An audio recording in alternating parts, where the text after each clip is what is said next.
Hey, shalom, shalom, shalom, everyone. My name is Zachariah Yahouda, coming back with another walk and talk lesson, prophesying the downfall of Babylon, aka America, home where all the gross abomination occur. It's doing another little walk and talk lesson, getting ready to go into the weekend. Still got a lot going on, and I got a video clip that I want to play, and they was going into how they how this Iran and America thing is spiraling.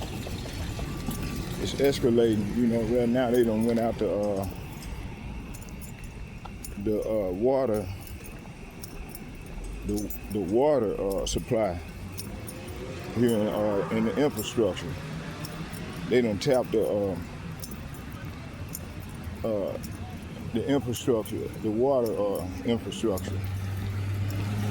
So, man, we living in some beautiful, exciting times, you know. So let's go into this thing. All right. Shit. Let's see here. All right. Get that going. Oh yeah, we got a lot going on. I got a couple news clips and articles that I'm gonna read. You know, as we get down here a little further down, I'm gonna read some of these articles on this lesson that I'm going into. It's based on the downfall. Damn, I just missed the bus. The downfall of America, Babylon, aka Babylon the Great. So, you know, a lot of our people, man, they don't understand the magnitude of the situation that's at hand. A lot of them, they still walking in a make-believe world, thinking things gonna get better, and they're not. Man, we at the end. We at the end of this double, this man world. You know, the devil, the Lord gave this world to the devil. This is his world. What Juice used to say, that song, I seen you walking in the rain.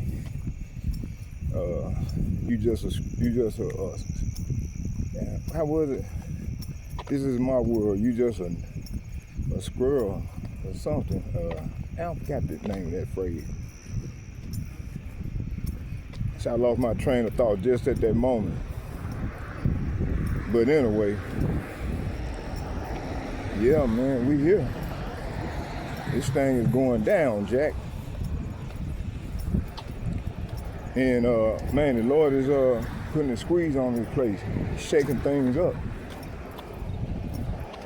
I'm gonna look up that word shaking, and we're gonna find out what it means as I go further off into the lesson. And like I said, I hope you all be edified.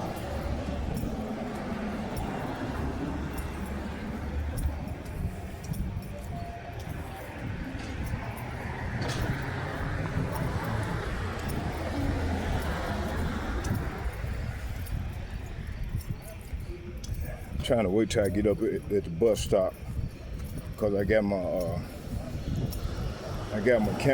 camera under my arm, cupped under my arm, and I got my tablet in my left hand. And then I got my other hand is occupied with my drink. So wait till I get up here and sit down, find out what time this bus coming, and then I'll continue on with the breakdown. Yeah, like I said, man, we living in some beautiful, exciting times. Like I said, the Lord is moving on. The Lord is moving on Babylon the Great. Yeah, let you brother going by.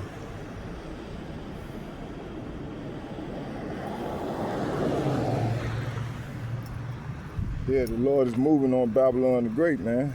You know.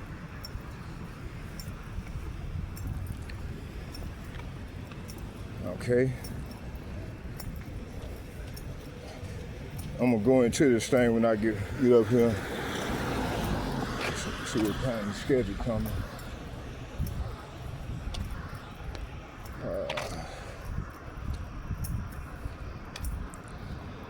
See,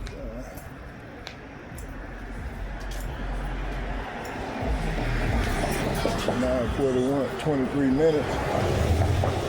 Oh, the next bus will be at 23 minutes. Okay.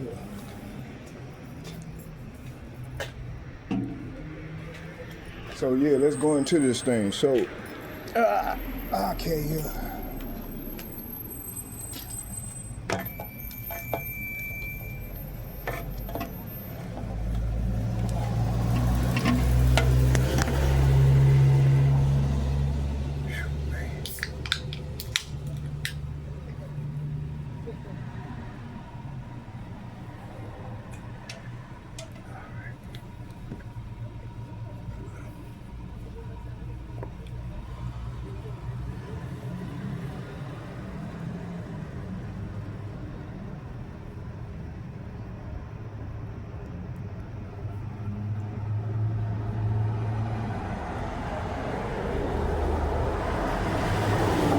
Yeah, I was watching the brother a video as well.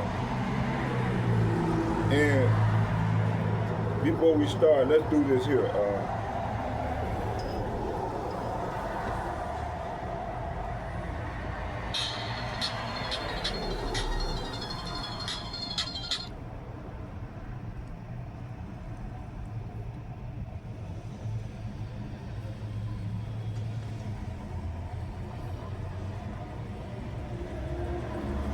Fair use of the copyright statute of 1976.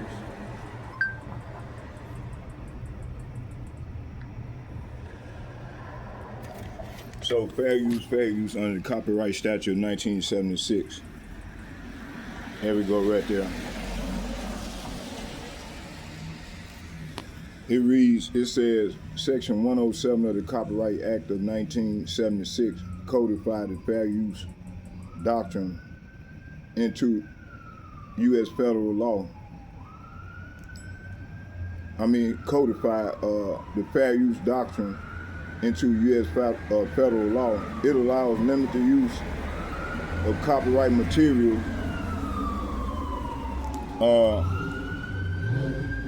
without permission for purposes like criticism, comment, news reporting, teaching, scholarship, and research,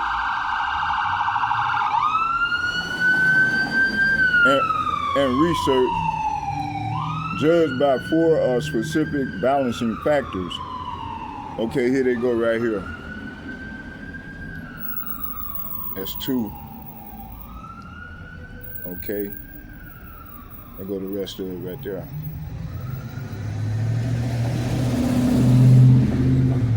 Okay, it says legal defense provides a safety net against infringement claims for expressive and educational uses. Balances.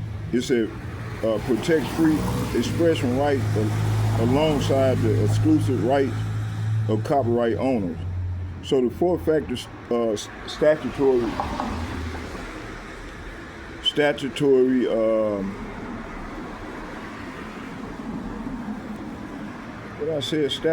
statutory factors say courts evaluate fair use on a case-by-case basis using these for consideration: purpose and character, nature of the work, amount of use, and market effect.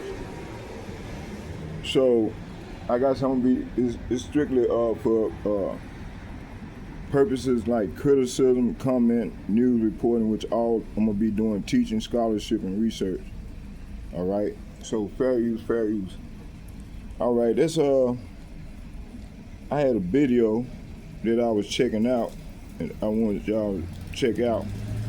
I was gonna play, but first let's go into the scriptures, and let's get that. Let's do that.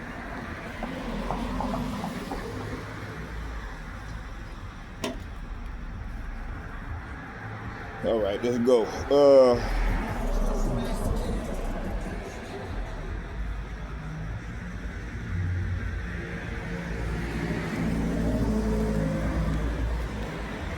So yeah, we was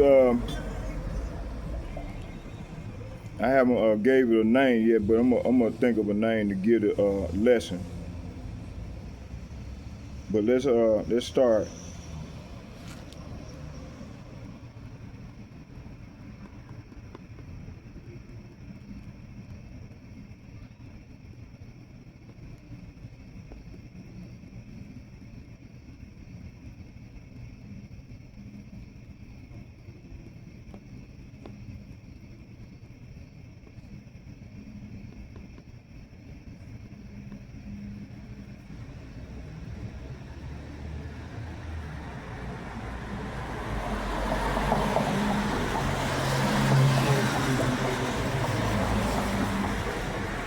Okay, yeah, right here. Okay, so Yahweh removed and set up kings. So the Lord is about to get ready to remove Esau out of the power seat. Okay, that's what's going on. So let's start here in Daniel, the book of Daniel. I'm gonna start at 20 and read 20 and 21. We'll start there. Daniel 2.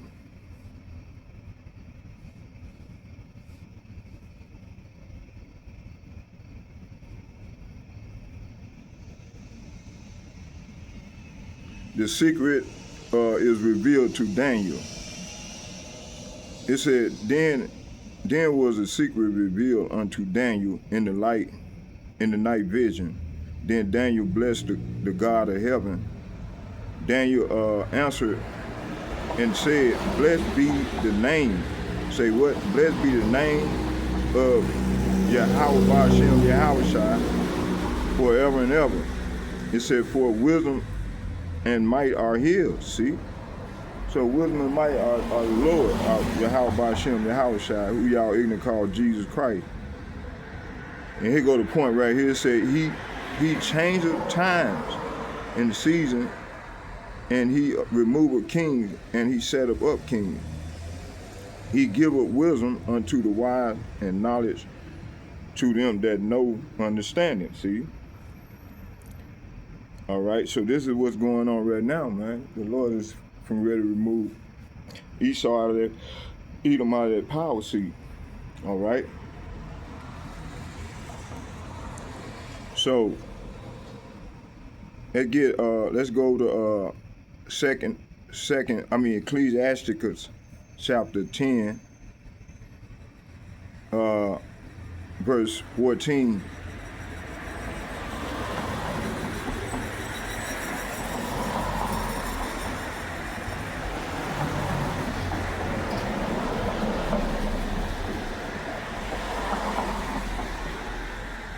Hold on.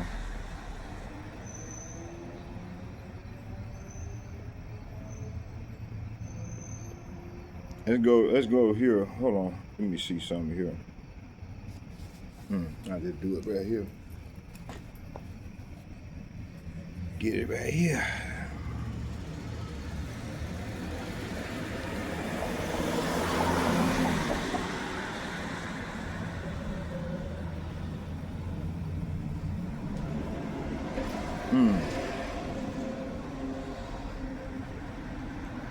Okay, it says,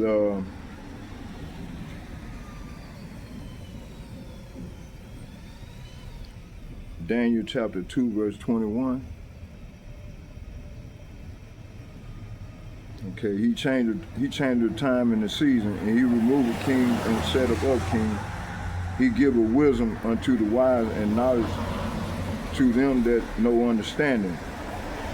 He revealeth the deep secret things. He knoweth what is in the darkness and what is in the light. So the Lord is exposing what is in the darkness because he knows. All right. Let's go to Ecclesiasticus.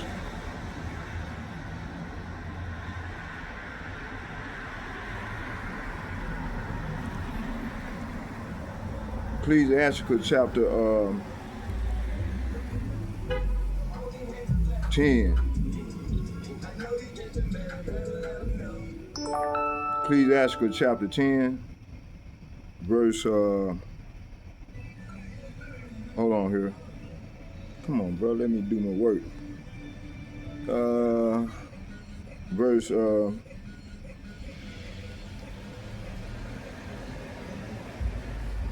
going to start at 12. It said, the beginning of pride when one departed from God, and his heart is turned away from his maker.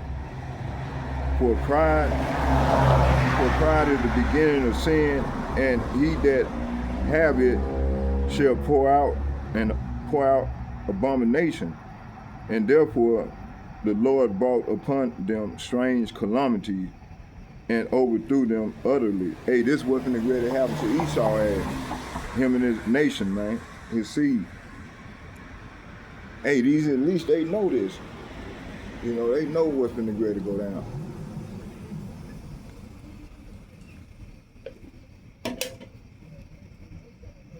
Verse 14, Yahweh Ba'ashem, Yahushua, has cast down the thrones of the proud princes and set up the meek in their stead. See, so the meek finna be set up in their stead.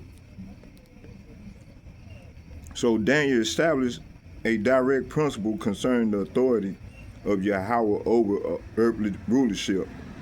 The kings may the king may possess thrones, armies, wealth, and authority, but their positions remain subject to him. Daniel does not attribute the changing of the kings merely to human strength, politics, or circumstances. He declared that Yahweh Ba'ashem, Yahweh shall remove kings and set up kings, showing his authority over rulership. The Apocrypha witness agrees by showing Yahweh casting down proud princes and establishing the meek. All right, it said, therefore the lesson begins with the sovereignty of Yahweh before examining how the words themselves establish this principle.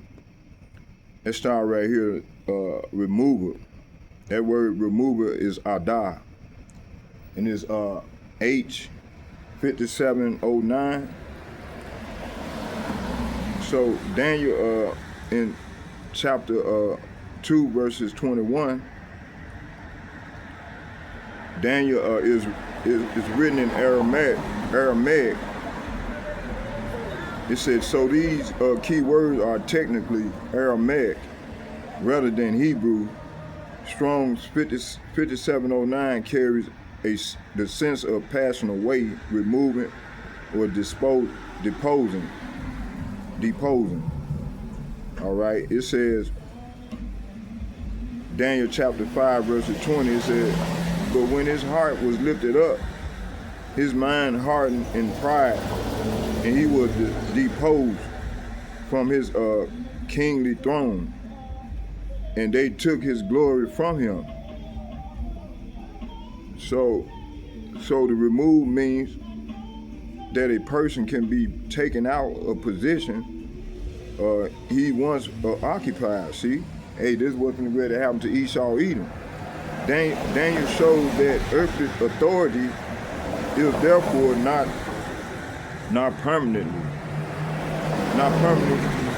secured by the man who possessed it. All right.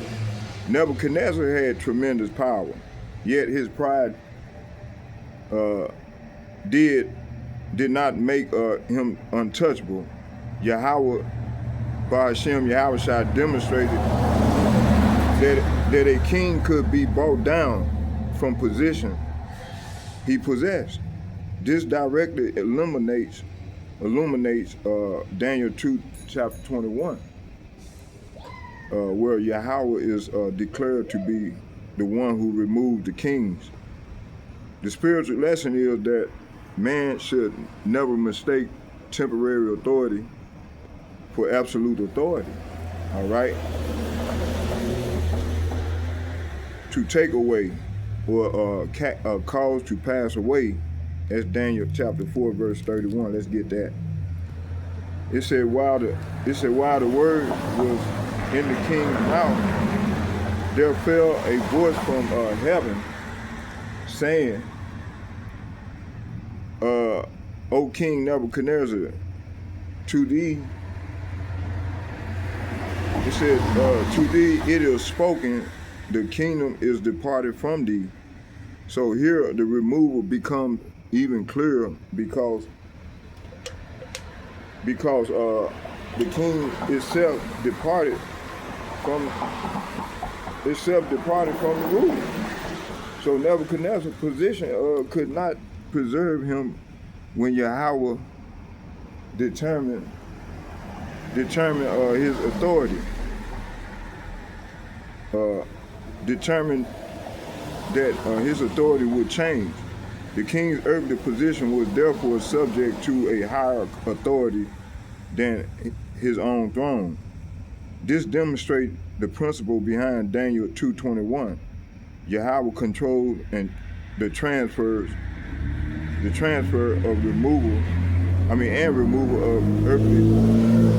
earthly rulership. A kingdom may appear firmly established while still remaining temporary in the sight of Yahweh. It said, therefore, the believer should place confidence in Yahweh rather than in the permanence of earthly ruler. That's right, man. We got to trust in the Lord, man. Put our faith and trust in the Lord, man.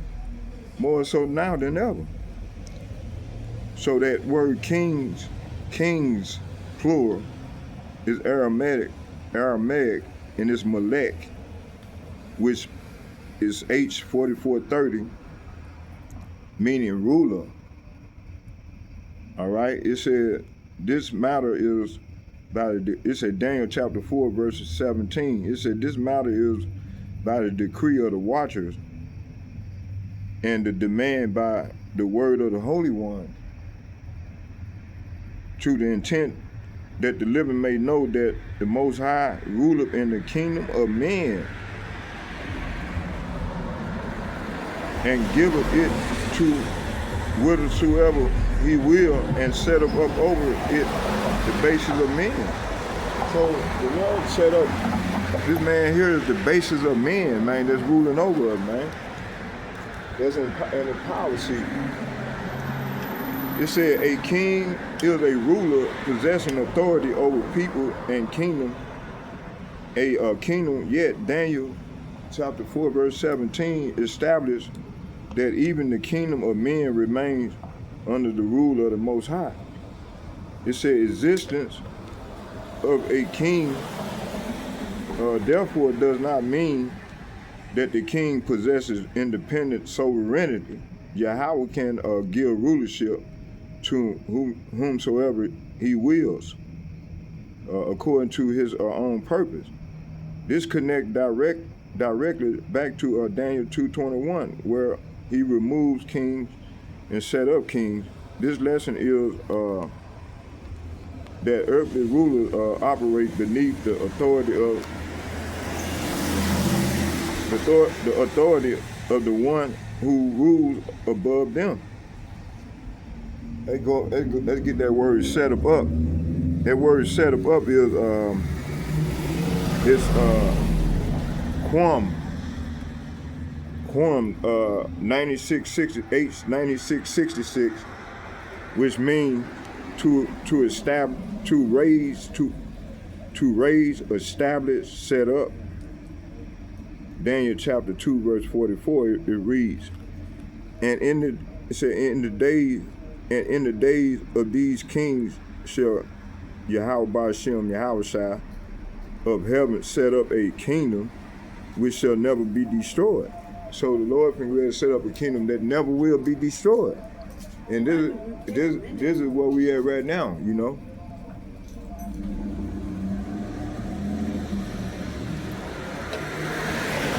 It says here, matter of fact, let's get it out of it.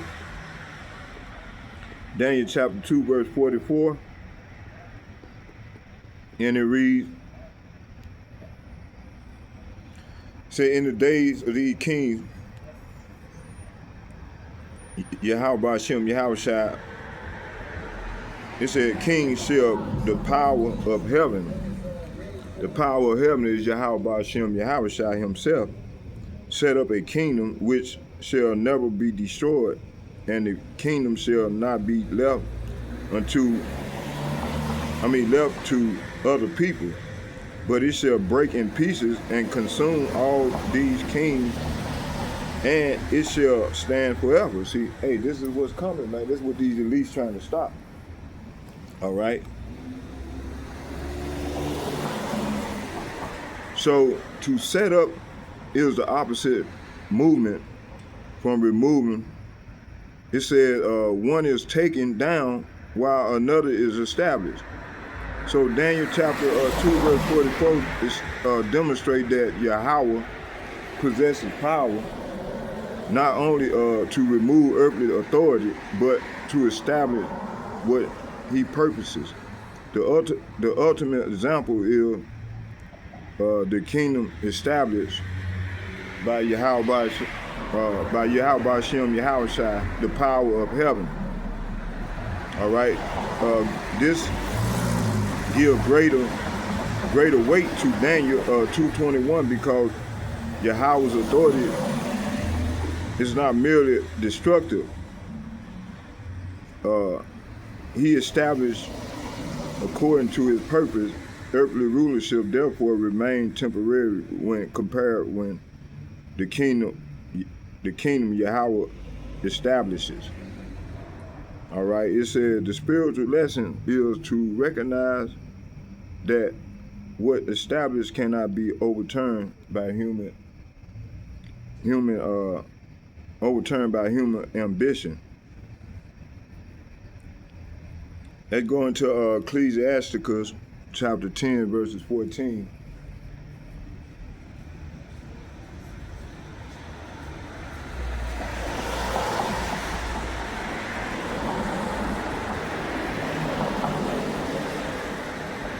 And it reads, I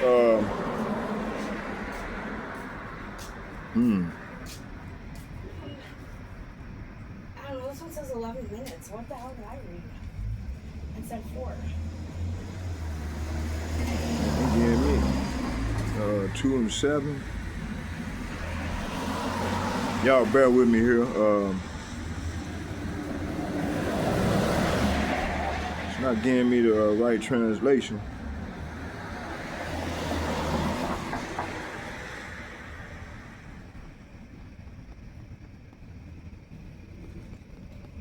I think I said 14.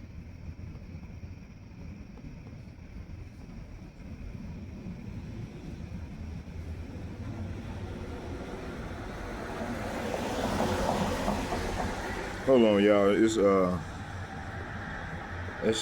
damn. Let's come out of here. Sirach. It's Ecclesiasticus. It's Ecclesiasticus chapter 10. Let's get that. Let's go here.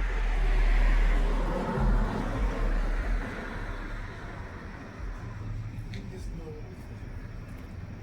11 minutes. I thought you said it was coming.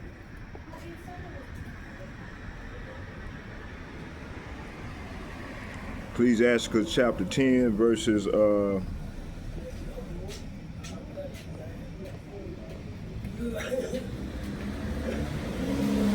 Ecclesiasticus chapter 10, verses 14, and it reads, I'm gonna start at 13, it said, "For pride is the beginning of sin, and he that have it shall pour out abomination, and therefore Yahweh Ba'ashem, Yahweh shall brought upon them strange calamities, and overthrew them utterly." So Yahweh Ba'ashem, Yahweh shall cast down thrones of proud princes, and set up the meek in their stead. So Yahweh has. So Yahweh Ba'ashem, Yahweh shall has. It says, let's go back and read it again. It says. It says, "The pride is the beginning of sin, and he that have it shall pour out abomination, and therefore Yahweh Ba'ashem, Yahweh shall brought upon them strange calamities, and overthrew them utterly." So this is what the Lord can ready to do to America, aka Babylon the Great. This is what's coming, man. And it can't be overturned. Oh yeah, let's get 14. It says, verse 14, it says, Yahweh, this is the point right here. It says, "Yahweh Ba'ashem, Yahweh has cast down the thrones of the proud princes, and set up the meek in their stead." So this is what's coming, man. So the Lord finna get ready to set up the meek in their stead. All right. So Ecclesiasticus gives a direct witness to the same principle established in Daniel. Daniel said, Yahweh removed kings and set up kings. Ecclesiasticus said he cast down proud princes and set up the meek. Both witnesses placed earthly authority beneath the authority of Yahweh. All right. It says the Apocrypha therefore reinforces the two movements established in the key word removal and establishment. The passage also gives a more dimension by contrasting proud princes with meek. All right. It says here. It said the lesson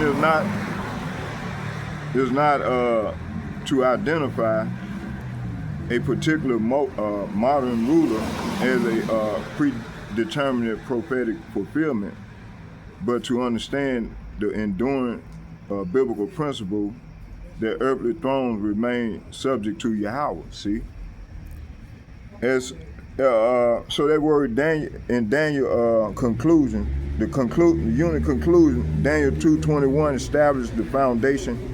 Yahweh changes times and seasons, remove kings and set up kings.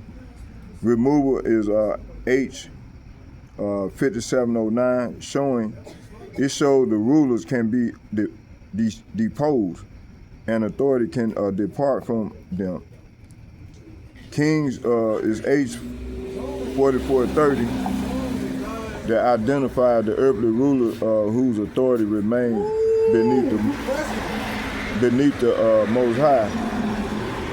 Set up is H 6966, demonstrate that Yahweh Ba'ashem, Yahweh can establish another ruler or kingdom according to his purpose.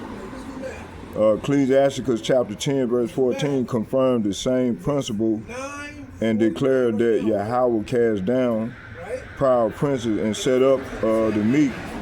Therefore, the central lesson is unit 1 is this: no earthly throne possesses earthly movement above the Yahweh.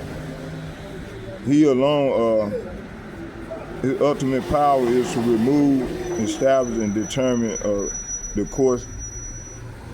Yeah, where that bus at, man? That motherfucker should have been here. All right, it says determine the course of earthly rulership. All right, let's go into unit 2. It said the Most High rules in the kingdom of men. Let's get Daniel chapter 4 verse 17. This is the matter of the decree of the watchers and the demand by the words of the holy ones, to the intent that the living may know that the Most High ruleth in the kingdom of men, and giveth it to whomsoever he will, and set up over it the basis of men. So the Lord got the basis of men is set up over us, is ruling over us right now. All right, let's go to the Apocrypha, chapter 4, verse 11. Second Ezra, chapter 4, verse 11. Second Ezra, chapter 4, verse 11. I'm gonna start at 10. Matter of fact, let's start at 9 and read down to 11. It says, "Nevertheless, now have I asked thee, but only of the fire and wind, and of the day wherethrough thou hast passed, and of things from which thou cannot be separated, and yet can thou give me no answer of them. He answered moreover unto me, thy own things, and such as are grown up with thee, can thou not know?" Verse 11, here go the point right here. It says, "How should thy vessel then be able to comprehend the way of the highest in the world, being known now outwardly corrupted, to understand the corruption that is evident in my sight?" So the Lord was showing Ezra, and then he was breaking down to Ezra these things, and then he was asking them the questions and giving them the answers. Okay, let's go into it. It says, so Daniel chapter 4 verse 17 establishes that the Most High rules over the kingdom of men.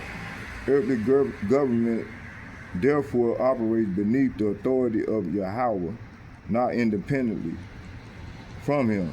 The verse shows that Yahweh can give rulership to whomsoever he will.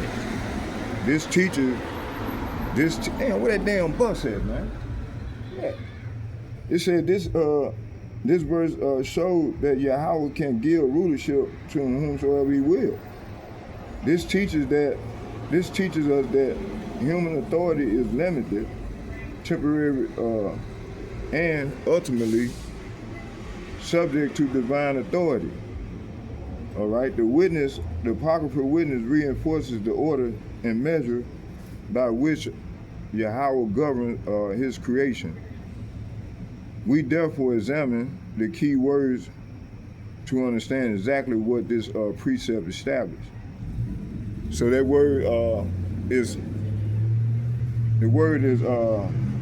Aramaic, ilay.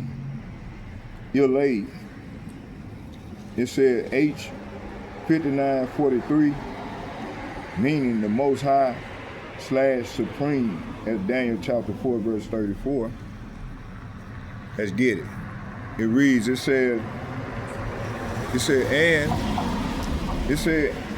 at the end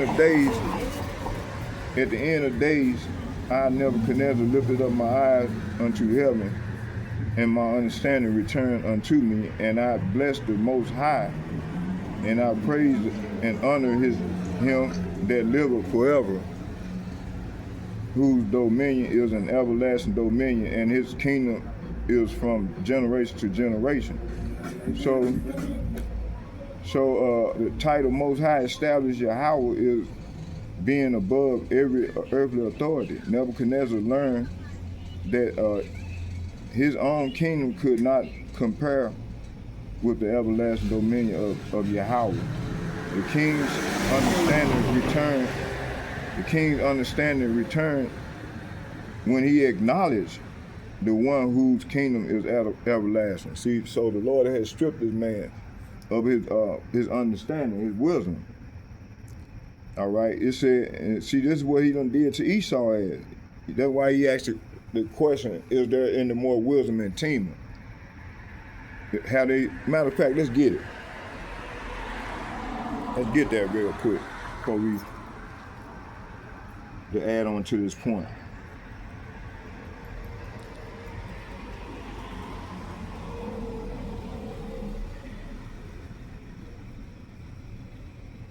Hold on, y'all, bear with me here. Team.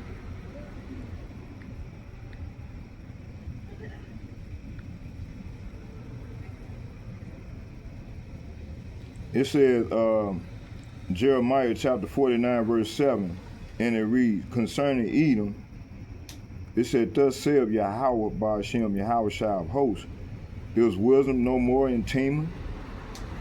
It said, is counsel perished from the prudent? Is their wisdom vanished? See? So the Lord is asking if these people got any more sense or wisdom. Man, he done stripped them. Is their wisdom vanished? All right, they get Jeremiah chapter 49, verse 20. It said, therefore, hear the counsel of Yahweh that he have taken against Edom, and his purposes. It said, and his purposes. What the hell? It said, and his purposes, right?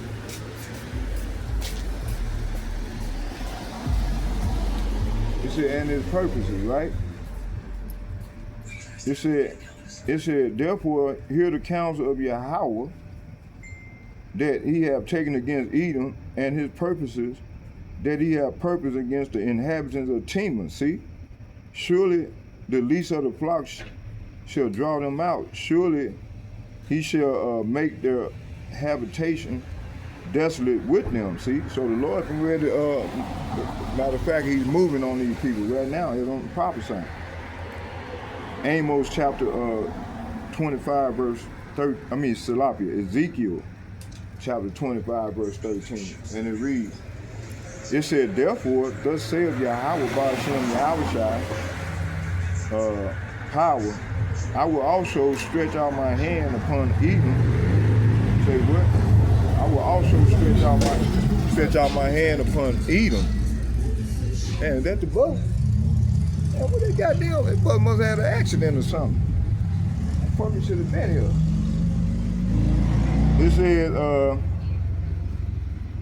It said, therefore, thus saith Yahweh Ba'ashem Yahweh Shai, power, I will also stretch out my hand upon Edom, and I will cut off, say what? And I will cut off man and beast from it. So, Teman is a buzzword for Esau, Edom, and their surrounding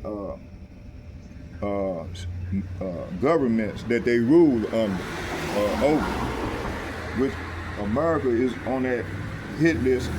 Britain, all the Western construct is on that list.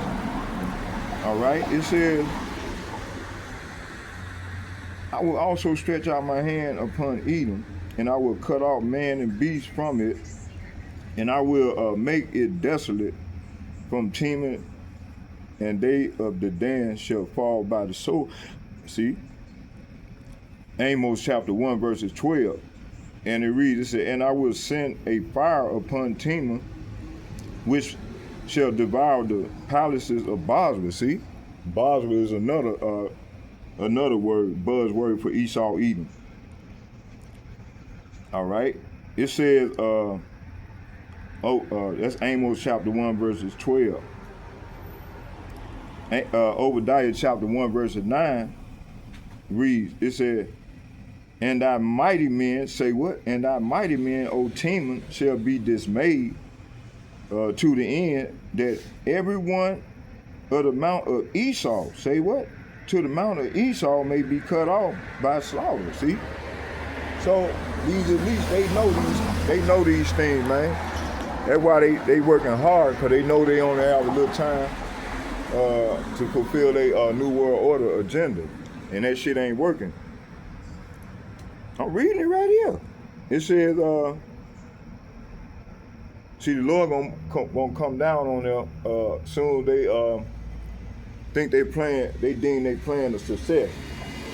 And that's when the Lord gonna swoop down on them. Right now, he's moving right now toward that with these plagues. See, these plagues ain't been fulfilled in their perfection yet. Habakkuk chapter 3, verses 3 says, Yahweh, Bahashem Yahushai, came from Teman, and the Holy One, say what? And the Holy One from Mount Paran, Selah, his glory covered the heaven and earth was full of his praise, see? Oh man, the Lord is moving. You see? The Lord is moving in the earth right now. All right, let's go back to the precept. I was just rolling in the spirit. Okay, let's go back here. Hold on. Bear with me. Oh yeah, we supposed to be watching this video, huh? Hold on here. Let's watch some of the video. What I did with it. Let me see here. Hold on, I got it. Might have it on here.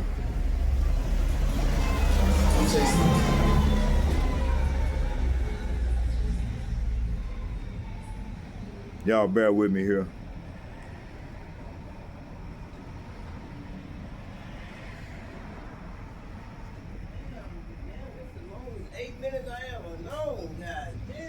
The bus should have been here. I've been waiting about 20 minutes, about 30 minutes. That bus driver must have had an accident or something. Or it's just fucking off. Shit, that's bullshit.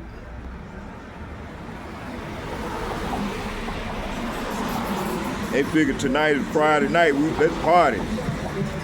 Crazy ass people, man.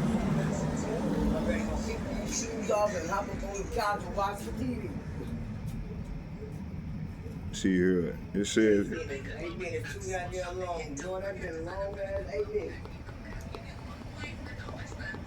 I can't find the video, y'all. I'm trying to find it here.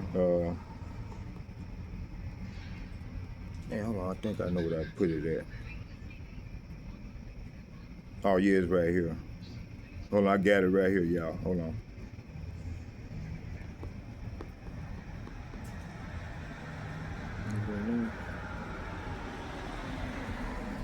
So yeah, we living in some beautiful, exciting time, man. The Lord is moving on these devils. I'm trying to find, I think I might have took the video out of my page.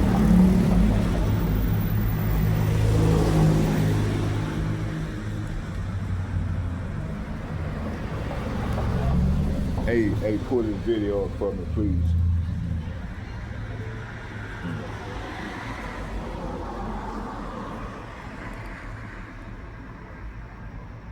Pull a video up to regarding this topic.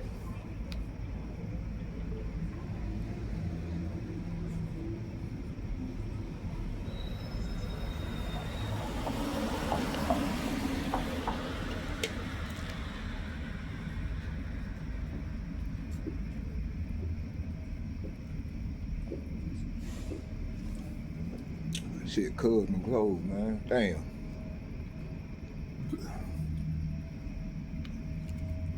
Fucking bus, man. That's some bullshit.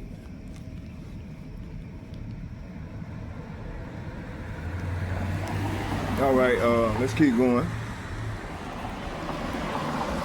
Hope I can catch that gas station. I'm going there and grab me a cup of caffeine. Holiday. Grab my caffeine.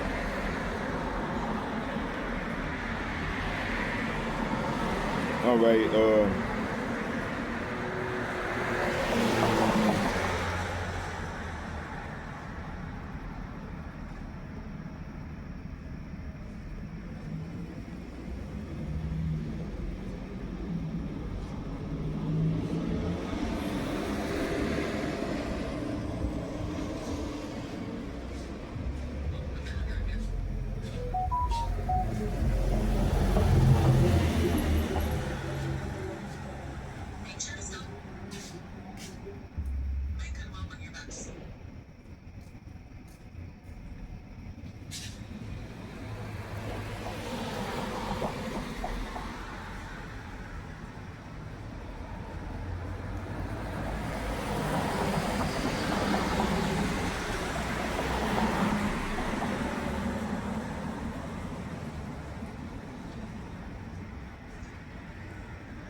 Yeah, that bus is late.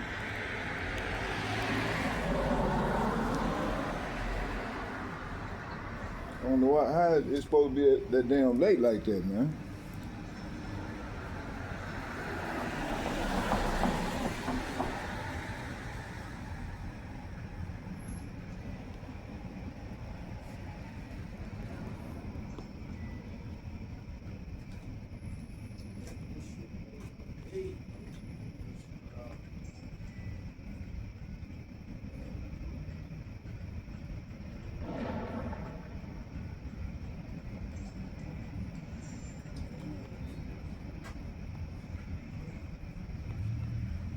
Y'all bear with me. I'm trying to find a video.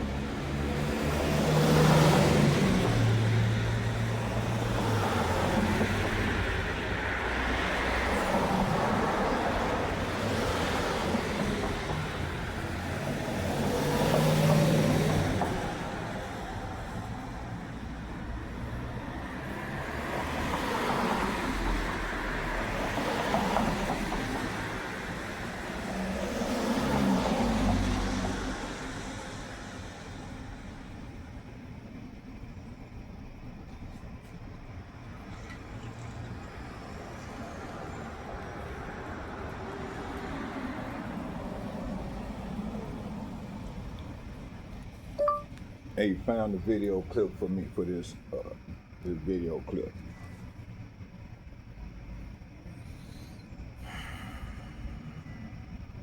Yeah, here we go right here, y'all. Let's start right here.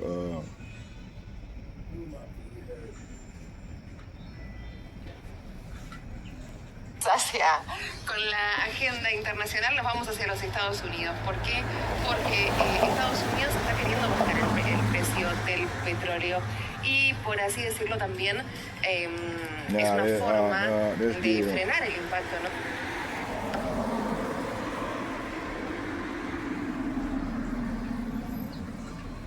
The U.S. will release 172 million barrels of oil from its strategic petroleum reserve in a bid to reduce prices that have soared due to the war in Iran. U.S. Energy Secretary Chris Wright said Wednesday that this is part of the broader release of 400 million barrels of oil agreed to by the 32-nation International Energy Agency. Wright said the release would begin next week and will take about 120 days to deliver. Earlier, U.S. President Donald Trump said oil reserves will be refilled afterwards. We're going to be doing it very quickly, and then we'll fill it up. We'll fill up our reserves. Wright said the U.S., quote, has arranged to more than replace these strategic reserves with approximately 200 million barrels within the year. The U.S. and Israel began attacks on Iran on February 28. Tehran has responded with its own strike on Israel and Gulf countries with U.S. bases. Iran's Islamic Revolutionary Guard Corps also said it would block oil shipments from the Gulf. On Wednesday, Tehran officials said the world should be ready for oil at $200 a barrel as its forces hit merchant ships. The officials made clear they intend to impose a prolonged economic shock.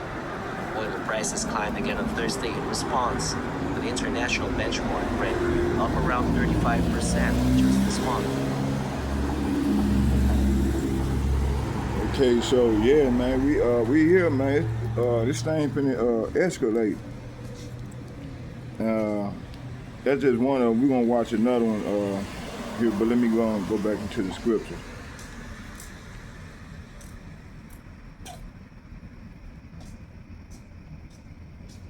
Trying to see where I was at. Is it this one?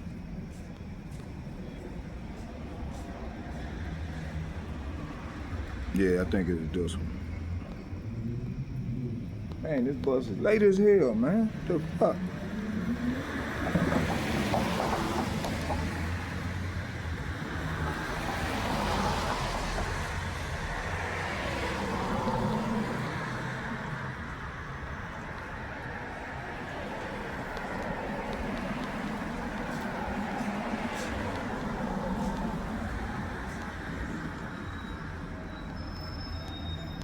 Dang, look at this shit, man.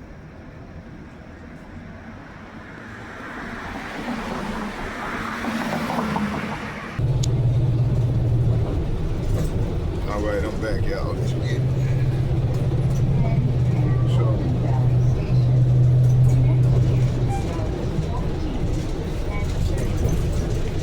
stopped off in Ecclesiastes chapter 10, and it reads, it said, the Lord has cast down the throne of the proud prince and set up the meek in their stead. So this is what's ready to go down.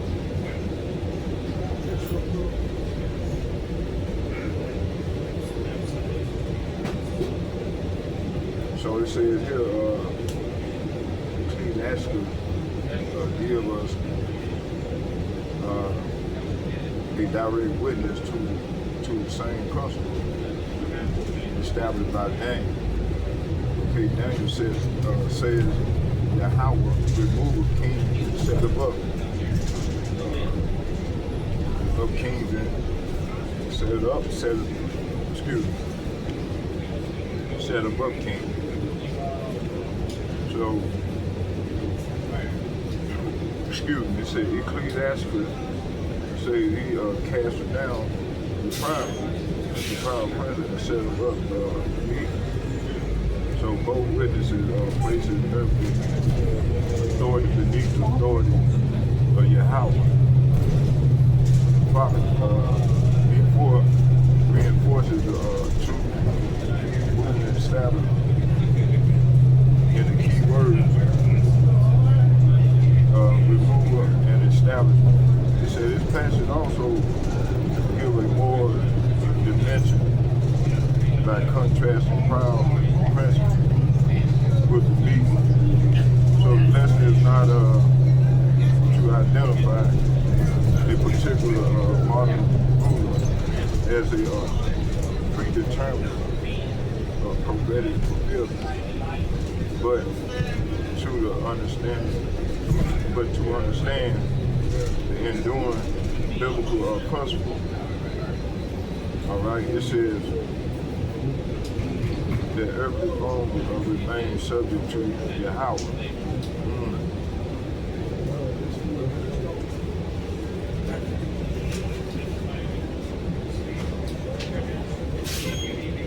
All right, so the key word to look for in this yeah, we got that already. So the remove it is H. It says Daniel 2:21 establishes the foundation for how to change time and season, remove kings and set up kings. Removal is H 5709. It shows that rulers can be deposed and authority can depart from them.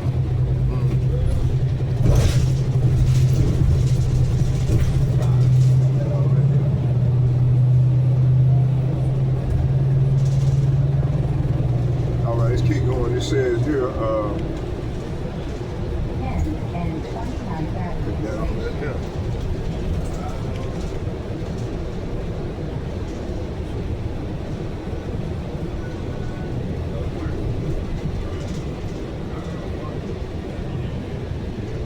okay, let's get, it said removal. That's 5709. It shows the rulers can be deposed and authority can be departed from. Authority can be depart from them. Kings is H4430.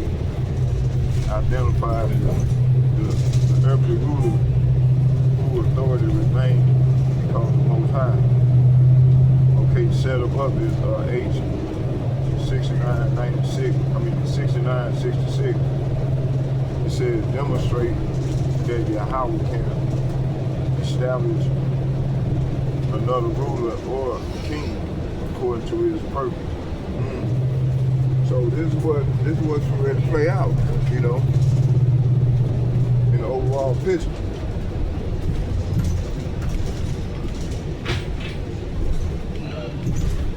So the Lord was ready to set them up. He was ready to set them up. He identifies the earthly rulers whose authority remains beneath the Most High, right? It says set them up. It's 69:66, it demonstrates that Yahweh can establish another ruler or kingdom according to his purpose. So Ecclesiastes chapter 10, verse 14 confirms the same principle by declaring that Yahweh cast down proud princes and set up the meek in their seed. Alright, so let's get Daniel. But we already went over these already. Let's keep moving on. Let's go get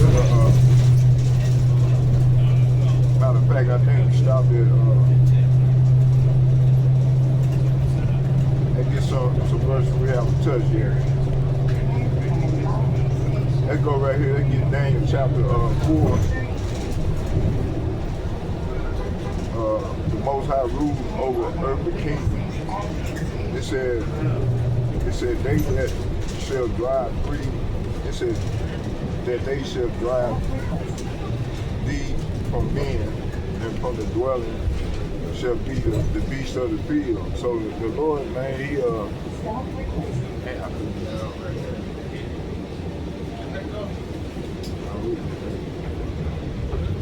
so it said that they shall drive thee from men, and thy dwelling shall be with the beasts of the field, and they shall make thee eat the grass and oxen. So King Nebuchadnezzar had to eat grass, right? It said, and they shall wet thee with the dew of heaven, and 7 times shall pass over thee, till thou know that the Most High ruleth in the kingdom of men, and giveth it to whomsoever he will. So they finna inherit the kingdom.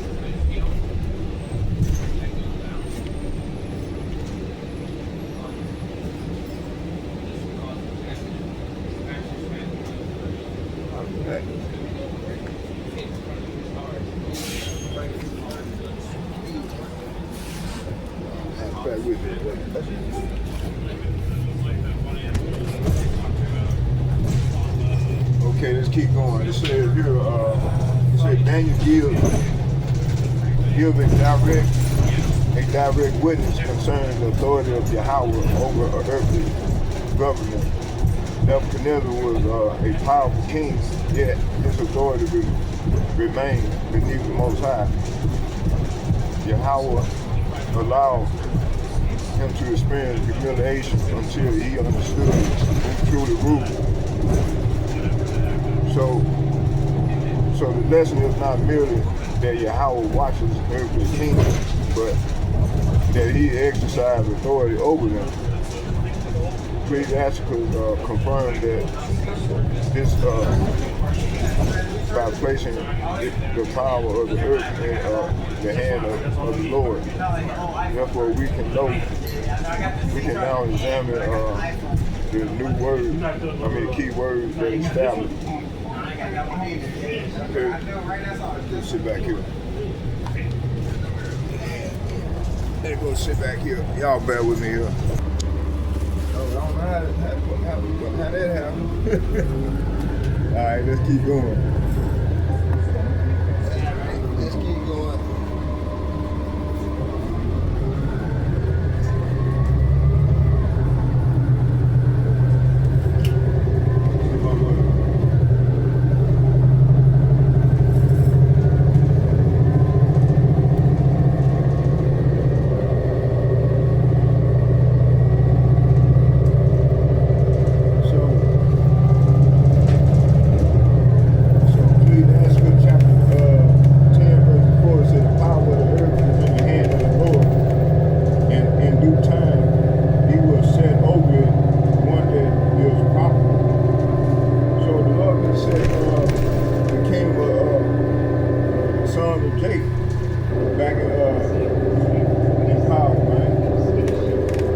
Daniel give us a direct witness concerning the authority of Yahweh over earthly government. Nebuchadnezzar was a powerful king, yet his authority remained beneath the Most High.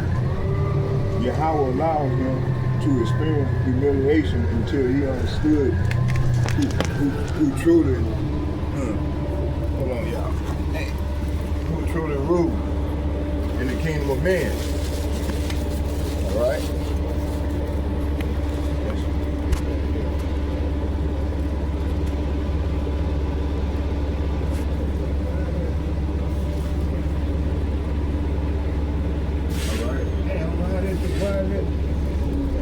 Like that.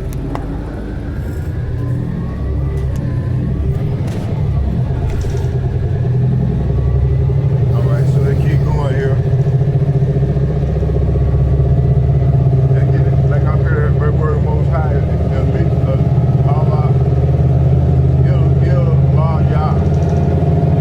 H5943.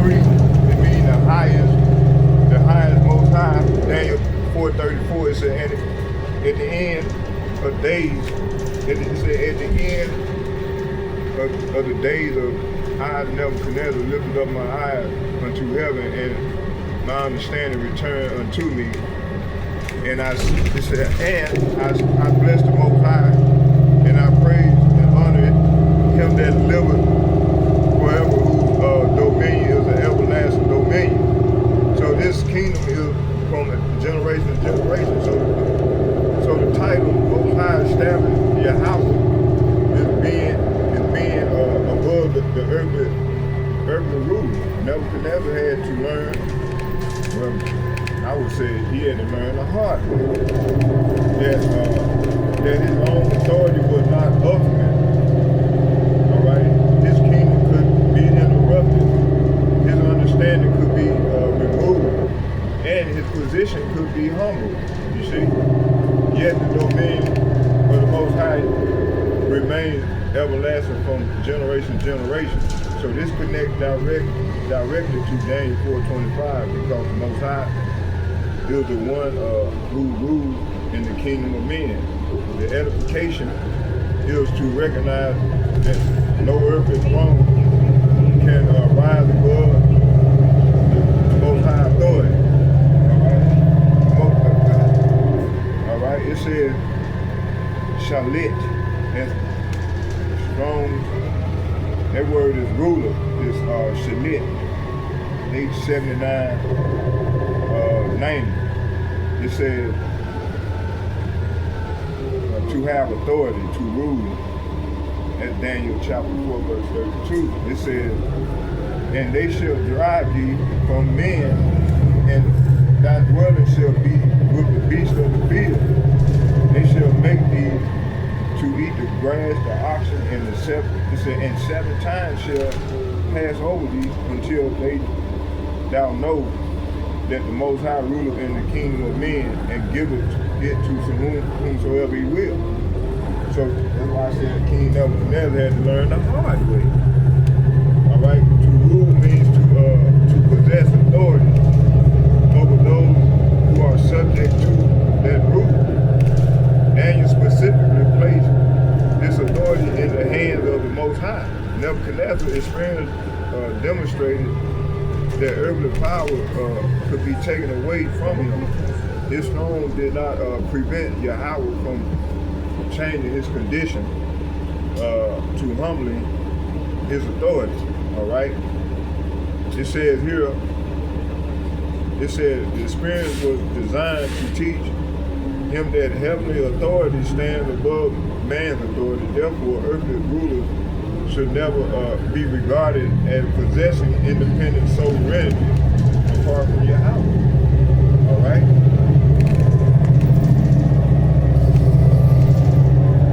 Take a slow flow. So, y'all, I'm bear with me. I'm gonna pause for a minute, and then we're gonna conclude heading on back toward the house. All right, so let's keep going here with the lesson. So the ruler, king, it said king, ruler, that word Melech, we already went into it, but the spirit take me back there. So let's go for context, let's go right here. So the Lord is removing the king. this current rulership, Esau supremacy, man. The Lord is stripping these people, man. He's stripping them of their knowledge, their wisdom, their power, and that's why they resorting to their pseudoscience. Because he's stripping them, he's exposing them. All right. So that's what's going on. All right, let's go to these words, man. Let's go. Matter of fact, let's go back to no, we already went on. We're gonna get all the stuff that we covered already. We're gonna move on. We stopped in Ecclesiasticus chapter 10, verse 14. So now let's go here. It says, the Most High ruleth in the kingdom of men. So it said, this matter is by the decree of the watchers and the demand by the words of the holy ones, to the intent that it said, to the intent that the living may know that Yahweh, by Hashem Yahweh Most High, ruleth in the kingdom of men, and giveth it to whomsoever he will, and setteth up over it the bases of men. See, so the Lord done set this base, man, up over us, man. It said, 2nd Ezra chapter 4, verse 11. He answered me. Matter of fact, let's start at 10 for context purposes. For context purposes, let's get Daniel chapter 4, verses 10. Come on, bus. Beautiful.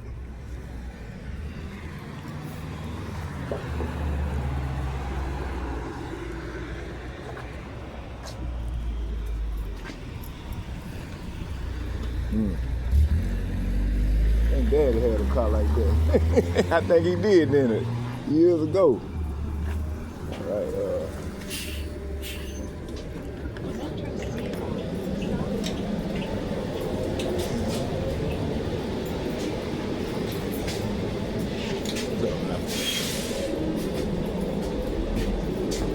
So yeah, this is a beautiful time to be living, man. All right, let's get it. Oh, excuse me. Right. All right, yeah, shit. Man, you see, dirty as hell, man.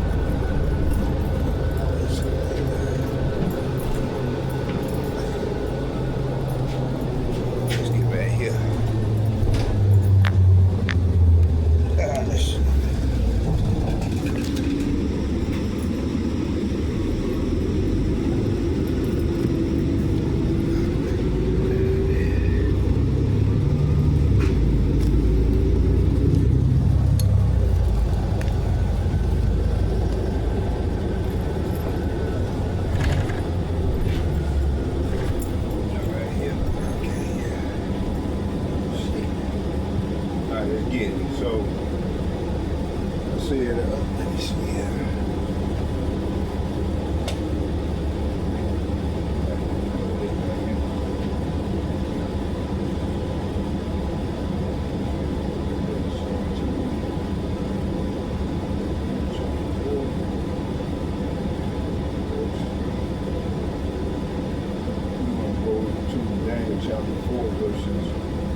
So, like I said, we got the basic of men ruling over us. All right, it says here, verse, let's see here,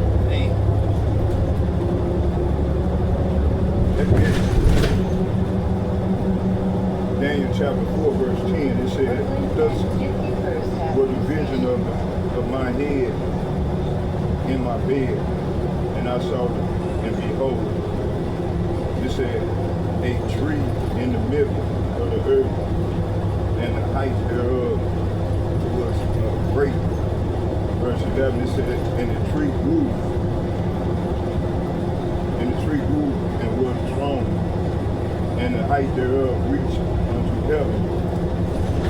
It said, and the sight thereof to the end of all the earth. See, we're at the end of all the earth in the west.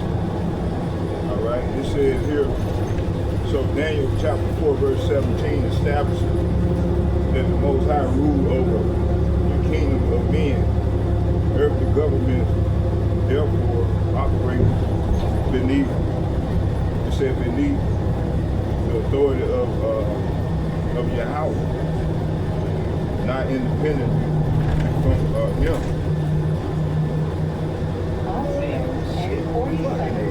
You kidding me? Hell no. Jump out, y'all. Hold on here.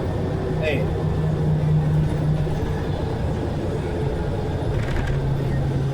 Jump out. Just that quick.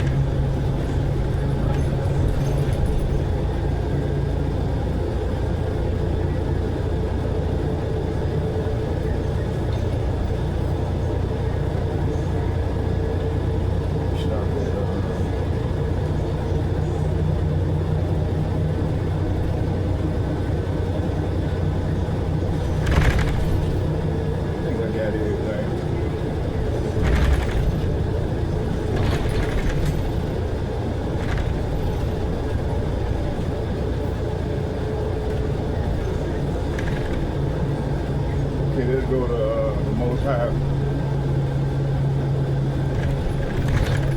Let's get Daniel chapter 4, verse 32.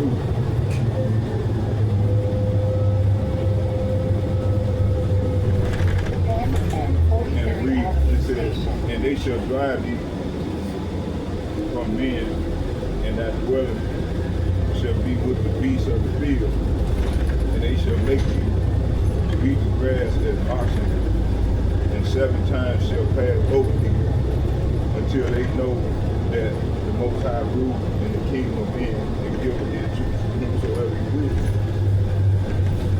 Let's get 2 Ezra chapter 6, verses 19 and 20.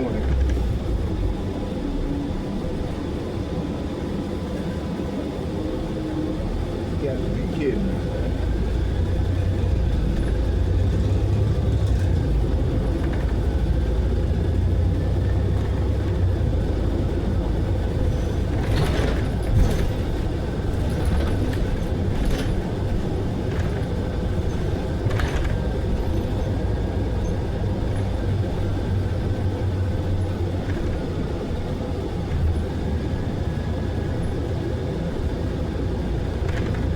Second Ezra chapter 6 verses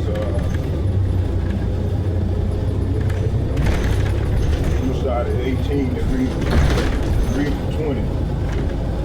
It said, and it said, behold, matter of fact, it started at 17. And it happened that when I had heard it, I stood up upon my feet and hearkened, and behold, there was a voice that spake this, and the sound of it like the sound of many waters. So that was the Lord talking to him. You know, the Lord speaks loud. His voice sound like many waters. And it said, behold, the days come that I will begin to draw nigh and to visit them that dwell upon the earth. Verse 19, it said, and I will begin to make inquisition of them. So the Lord is he's making inquisition on these devils. And what they, it said, what they lead that have hurt unjustly with their unrighteousness, and when the affliction of Zion, so Mount Zion is Negro, Latino, Native American, take out Zion, shall be fulfilled. See, so we're at the end of the age. This is what this is talking about. That's why everything is happening the way it is right now, because we're at the end of an eon. It said, and when the world shall begin to vanish away, shall be finished, then will I show these tokens. So the Lord is showing us these tokens. and the book shall be opened before the firmament, and they shall see all together. So this was playing out in the earth right now, man. That's why you're seeing all these calamities happening. It says, so Daniel established that the Most High exercised authority over the kingdom of men. Is required on Metro. Please purchase and validate your fare before boarding. Nebuchadnezzar experienced demonstrate that earthly power cannot place the ruler above Yahweh. The king was humble until he recognized that heaven's authority was supreme. Therefore, the existence of earthly government does not remove divine government. Excuse me. It said the earthly likeness. It says second Ezra likewise speak concerning the order and the appointed course of the world. We will now examine the key words that establish this principle. So let's start here with the Most High. That word Most High is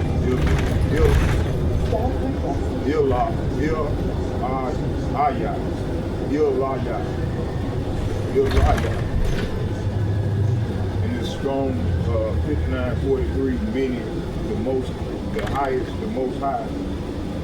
That's pursued Daniel chapter 4 verse 34. Let's get that. Daniel chapter 4 verses 34, and it reads. Let's start at 33 and then read 34 for context. It said the same hour was the thing fulfilled upon Nebuchadnezzar, and he was driven from men and did eat grass as oxen, and his body was wet with the dew of heaven till his hair was grown like eagle's feathers, and his nails like birds' claws. They go to the point right here. It says, Daniel chapter 4, verse 34. Here's the point right here. It said, and at the end of days, I Nebuchadnezzar lifted up my eyes unto heaven, and my understanding returned unto me, and I blessed the Most High, and I praise and honor him that liveth forever, whose dominion is an everlasting dominion. Hey, come on, man, don't start this. Shit. An everlasting dominion, and his kingdom is from generation to generation. That's right, man. Lord, kingdom lasts from generation to generation, man. All right, it says here. So the expression, the Most High identifies Yahweh as the supreme above all earthly authority. And Nebuchadnezzar he had to learn the hard way. He learned this through the harmony of his own kingdom. See? It said his authority could be interrupted because it was beneath the authority of heaven. So the Most High, however, does not answer the earthly kingdom and government.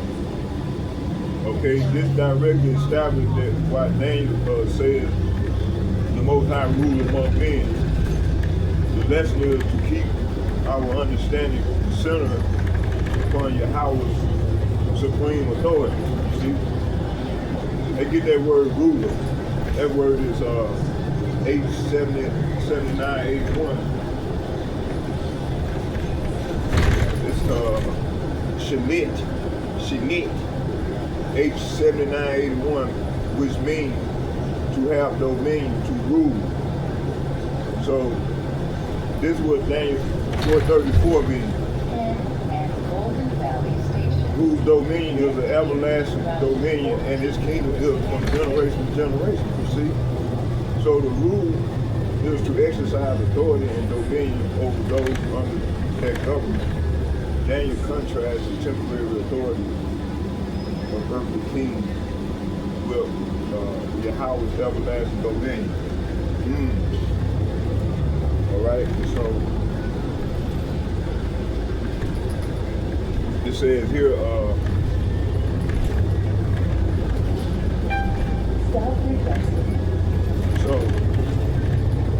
so Nebuchadnezzar rule had boundaries, but the dominion of the Most High has no such limitation. This demonstrates that earthly rulers operate within a greater divine order. So, you know, like we always say, the Lord controls both sides, the left-hand side and the right-hand side. But now on his left-hand side is the sword. It's his sword. He's sharpening his sword right now, but wipe out 2/3 of man. 2/3 of our people that join unto Esau, Edom, and the nation. Following their philosophy, their doctrine, their understanding, their ways. That's why the Lord tells us to come in Revelation 18, I think, come up out of her. All right? Because even if we're to unleash the sword on his people, man. All right? Oh, yeah, before I get off there. So, yeah, we'll leave that there. We're going to continue the rest when we get to the crib. And I'll go into part 2. Hey, what's up, brother? How you doing there, man? Yeah, we're going to continue on the lesson here when we get to the crib. All right. What's going on, brother? Yeah, we here. Hold on, driver. I'm getting off. Yeah. So yeah, we're gonna continue the rest of the lesson in the house. So, matter of fact, how much time we in? Okay, we got I can go a couple more minutes. I'll just keep going until we get to the house. Yeah, we'll just keep going until we get to the crib. All right, here, let's see right here, what was we?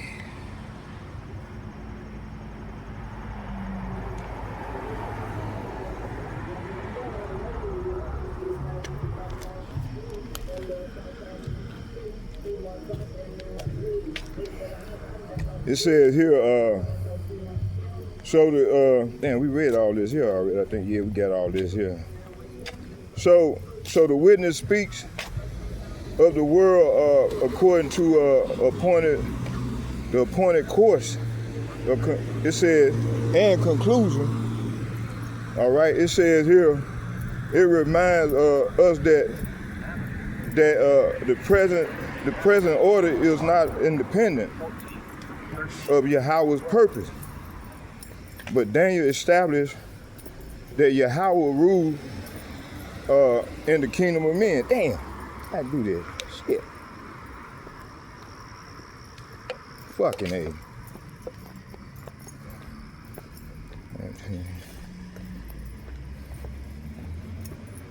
All right, so it says here. So Daniel established that Yahweh rules in the kingdom of men. Second Ezra add the understanding that the world itself proceeds according to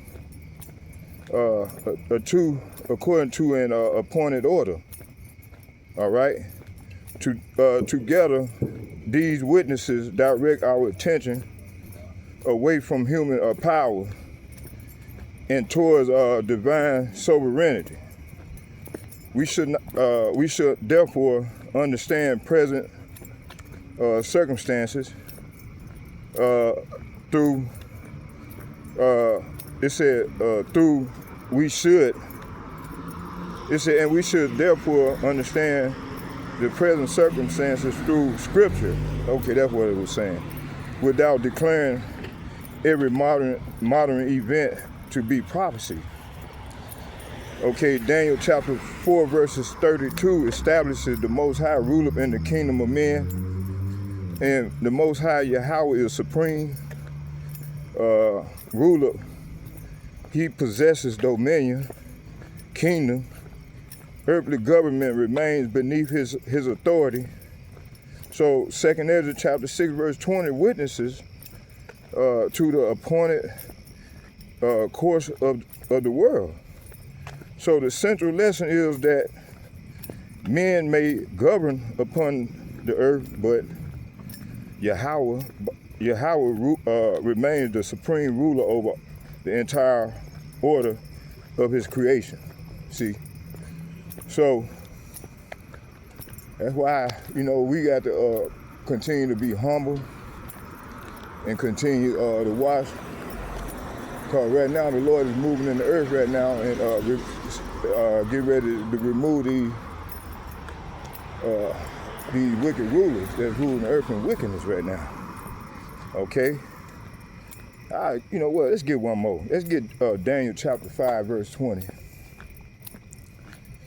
It says, Daniel chapter 5 verse 20, it says, but when his heart was lifted up and his mind hardened in pride, see, that's what's going on with America, man. They proud.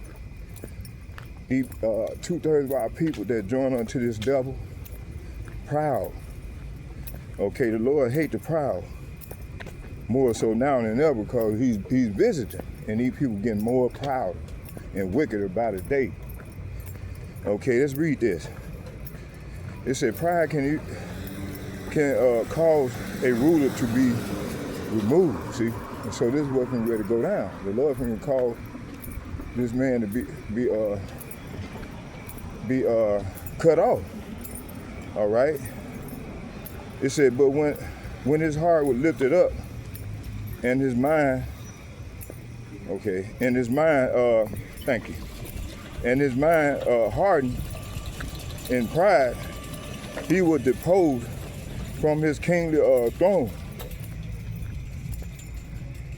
And they took his glory from him, see? So the Lord can agree to take King Nebuchadnezzar's glory from him. All right? Let's get Ecclesiasticus for support. Let's go to Ecclesiasticus chapter 10. And I'm going to read from 12 to 14 to support this theory. All right? It says here, Ecclesiasticus chapter 10, verses 12. It said, from the beginning of pride is when one departed from Yahweh Ba'ashem Yahushai, and his heart turned away from his maker, see? So this is what we're seeing going on right now. People's heart is being turned away from the maker. All right?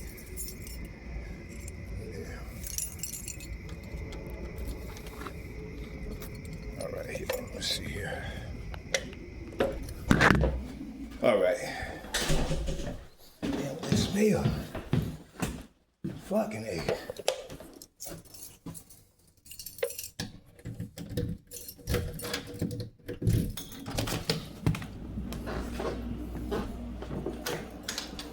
Ain't coming out of here.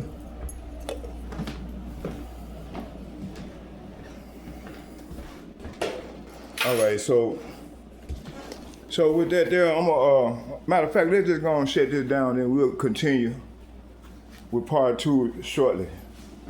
So let's get a prayer in. Barakatah Yahweh, Barakatah Yahweh Shai, Barakatah Yahweh, Barakatah Yahweh Shai, call lawyer Yahweh, Ba'ashem Yahweh Shai, Ba'ashem Rukakadash. All heavenly praise and honor and glory go to Yahweh, Ba'ashem Yahweh Shai, Ba'ashem Rukakadash. All heavenly praise and glory go and honor go to Yahweh, Ba'ashem Yahweh Shai, Ba'ashem Rukakadash. And second, I'd like to give a double shout, double honor to all the elder apostles and bishops a GMS who rule well, and salutation to the hopefully elect. And third, I would like to say shalom, shalom, shalom to all the like-minded men on down as myself that's pushing his word in truth and sincerity and feeding the flock of Yasharal. I say shalom to you all as well. And fourth, I like to say shalom, shalom, shalom to all the like-minded sisters that don't return back to their power and being obedient to their husband and teaching their children what time we're living in and how they should conduct themselves. And may Yahweh Hashem, Yahweh shall be with us as a whole as we go further into the Great Tribulation. And I hope you all was edified with this lesson. So shalom, shalom. May Yahweh Hashem, Yahweh shall be with us all as we go further into the Great Tribulation. Shalom, shalom, shalom. I'm out.